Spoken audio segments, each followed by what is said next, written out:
बाबा साहेब और महिला अधिकारों की लड़ाई।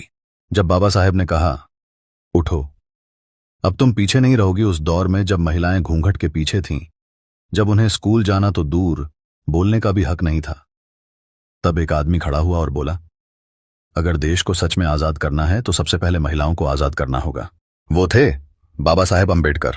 उन्होंने सिर्फ पुरुषों के लिए नहीं, बल्कि हर उस बेटी के लिए संविधान लिखा जिसे समाज ने सिर्फ चूल्हे चौके तक सीमित कर रखा था।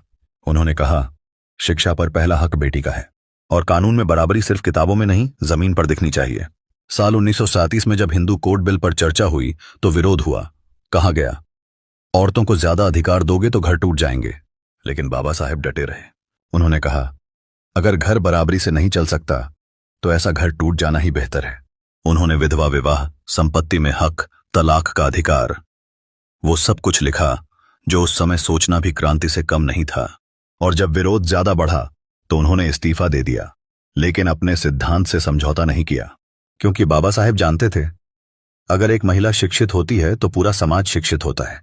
आज अगर कोई लड़की डॉक्टर, वकील, नेता या अफसर बन रही है तो उसमें बाबा साहेब की कलम की ताकत है।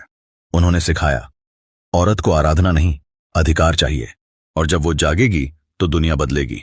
अगर ये कहानी आपके दिल को छू गई हो तो हर उस बहन बेटी को पढ़ाओ जो आज भी पीछे है, क्योंकि बाबा साहेब का सपना अधूरा तब तक रहेगा जब तक हर